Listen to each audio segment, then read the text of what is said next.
I believe that all of us were made for genius.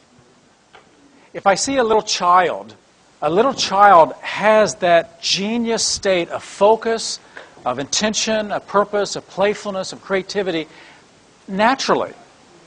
So my sense is that we don't have to create genius, we have to stop the interferences. If we stop the interferences, the genius will be there. That's my belief. My belief is that we can unleash that child within, that childlike, playful, empowering. And so part of what we're going to do in these 3 days is to recapitulate developmental psychology.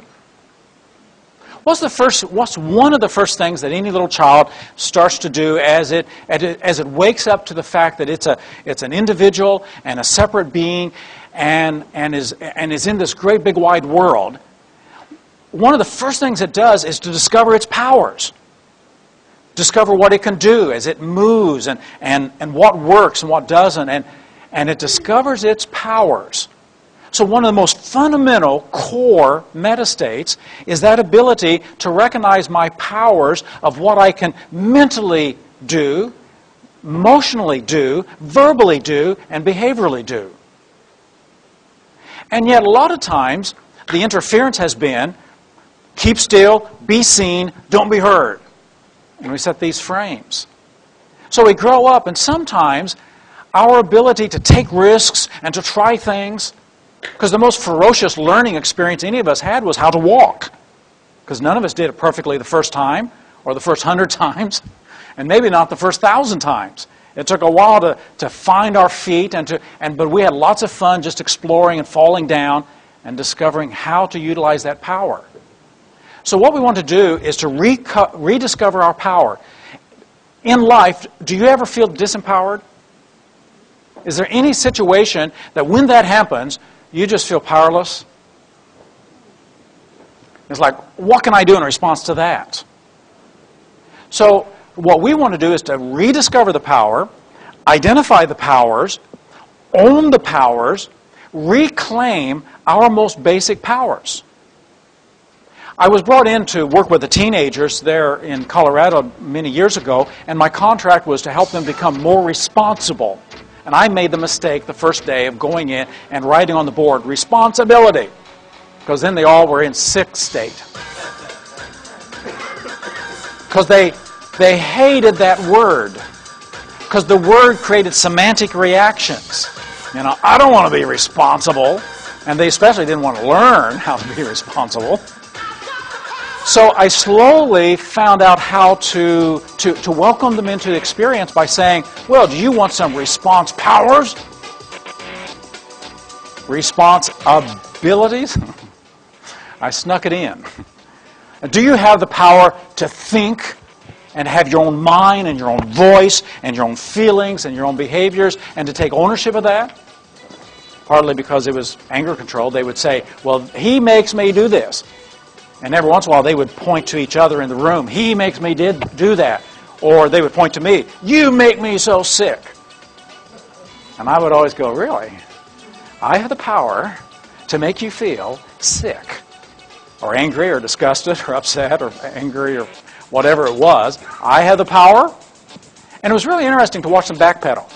Well, not exactly.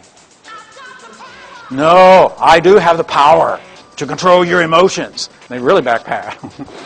In fact, you have to get mad when I do this. Come on, get mad. Because I wanted them to own their own powers.